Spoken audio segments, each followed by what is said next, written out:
Good afternoon. It is a pleasure and an honor to speak with you all today.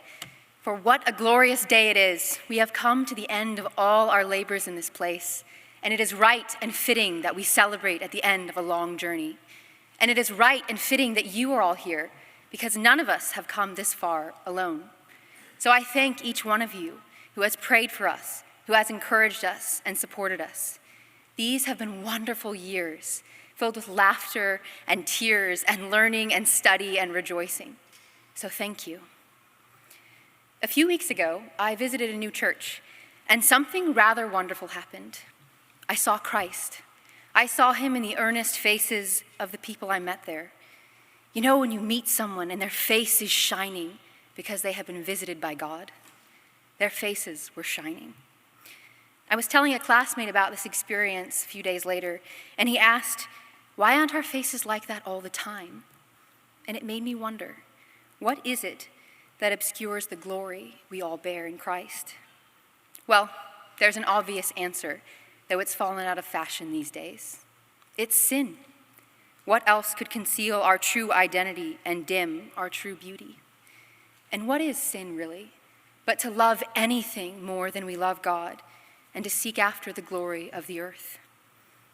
You might be wondering, why am I talking about sin today, of all days set aside to celebrate and rejoice? It's because I've been thinking about why we all came here. Why did each one of us come to Patrick Henry College? And why have we spent hours on end studying and writing and thinking and talking these past 4 years? Was it all just for this day? And if we go back even further, why did they build this place to begin with? They built this place, and whether we know it or not, we came here that we might know God. After all, that's the end of all true knowledge, to know God. For as we've so often heard over the past 4 years, goodness, truth, and beauty are not abstract ideas to be bandied about for our own ends. No, they are a person to be known and loved and to make known. And then, in a way, the whole purpose of this place and of all knowledge and all our labors has been to make our faces shine with an otherworldly knowledge of God. Which brings us back to the original question: what keeps our faces so dull and ordinary? Well, we are feeble creatures, and we live in a beautiful world, and our love is often weak.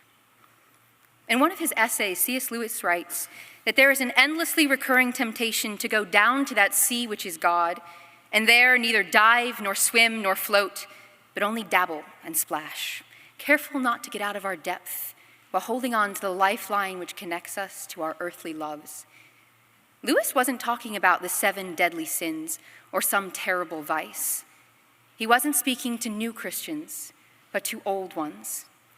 He was describing our love for the many goods that God has filled our life with: a spouse, children, friends, evening walks, even our morning coffee, or service to the church. It's easy to lose sight of eternity in the midst of all of these good gifts.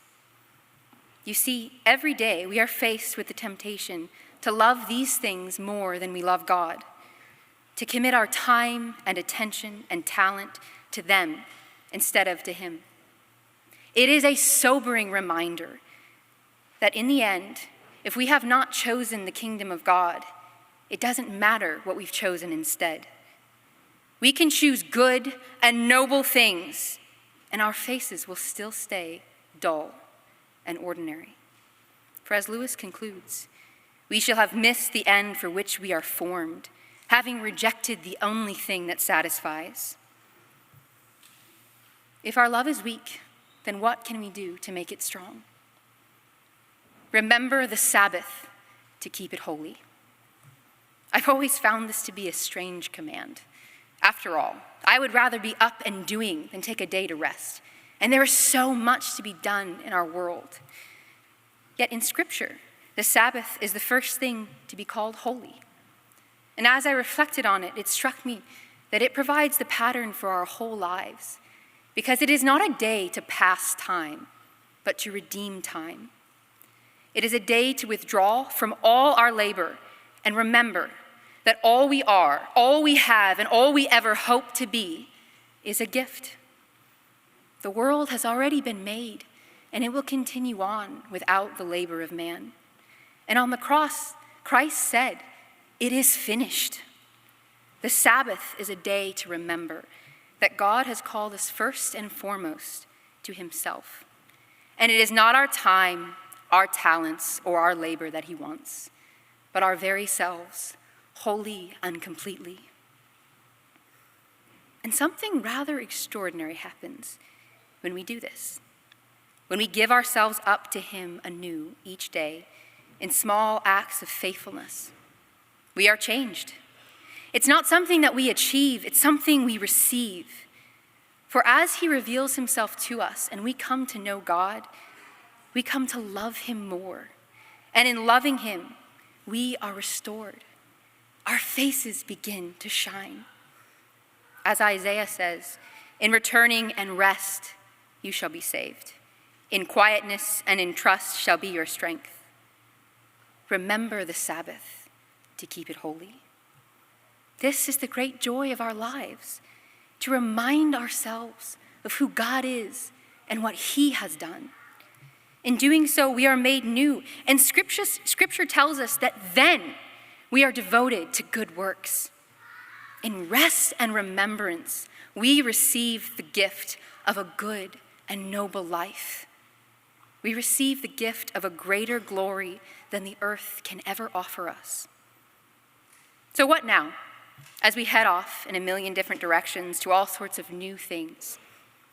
Remember to rest in the knowledge that God has already declared it is finished.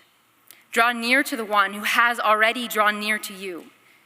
Nor must we do this alone, for although we are leaving this community, we are all members of the body of Christ, and we are called to them in all places, at all times, as they are called to us. Of course, we will never attain perfection this side of heaven. We do not yet see Christ perfectly, and so we do not love him or live as we ought. As John writes, "What we will be has not yet appeared, but we know that when he appears, we shall be like him, because we shall see him as he is." As we come to know and love Christ more, as we give ourselves up day by day, he makes us new. And one day, we shall see him face to face, and in that moment, we shall be changed, and the whole world set right and made new again. My dear friends, the night is far gone, the day is at hand, and our King is coming. Let him find us faithful. As the poet says, "Let not the precious time be lost for lack of love. In good works strive till grace revive from dust." Let us be a people, whether in the halls of power or walking in the paths of obscurity, who are known by our love. Seek first the kingdom of God, and all these things will be added to you. Congratulations, you have come to the end of a long journey. Now, let us continue seeking after, not noble and good things, but the one who is noble and good. And in seeing him, we shall be made like him. Arise, shine, for your light has come, and the glory of God has dawned upon you. May the Lord be with you all. Thank you.